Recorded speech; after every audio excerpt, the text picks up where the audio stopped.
Hi guys, welcome back to Rajarao reviews.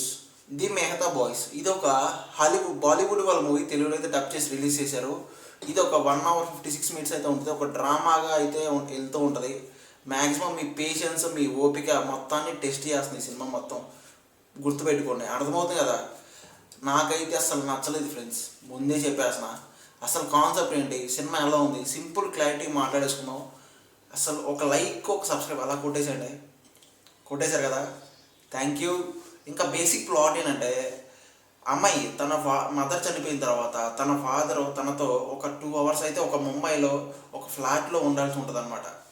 ఆ టైంలో తన ఫాదర్తో తను ఎలా ఉంటాడు, తన ఫాదర్తో ఎటువంటి ప్రాబ్లమ్స్ ఫేస్ చేశాడు, అసలు ఎలా జరిగింది ఆ 2 days, ఆ 2 days కాస్త కొంచెం ఎలా ఎక్స్టెండ్ అవుతుంది, అసలు ఏం జరిగింది తన లైఫ్లో అనేది ఇంకా బేసిక్ ప్లాట్. ఇంకా సినిమా చూసి తెలుసుకోవాలి.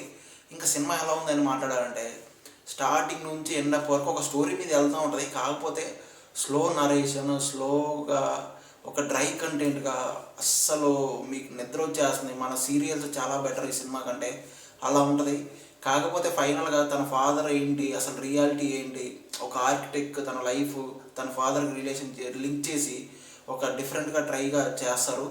పర్లేదు అనిపించింది క్లైమాక్స్కి వచ్చిన తర్వాత. ఓవరాల్గా అయితే ఒక డ్రామాగా, ఒక క్రింజ్, ఒక డ్రై కంటెంట్గా వెళ్తూ ఉంటుంది. నాకైతే అసలు సెట్ కాలేదు అనిపించింది. ఒకవేళ మీరు ఈ సినిమా చూస్తుంటే మీకు ఎలా అనిపించింది కామెంట్ చేయండి. నాకైతే పర్సనల్గా నచ్చలేదు. ఈ సినిమాకి నా పర్సనల్ రేటింగ్ పక్కన ఇస్తున్నాను, చూసేయండి. ఈ రేటింగ్ ఈ సినిమా కరెక్టా కాదా కామెంట్ చేయండి ఫ్రెండ్స్. ఇలాంటి జెన్యున్ మూవీ రివ్యూస్ మన ఛానల్లో వస్తూ ఉంటాయి. ఒక లైక్, ఒక సబ్స్క్రైబ్ అలా కొట్టేసేయండి. Thank you.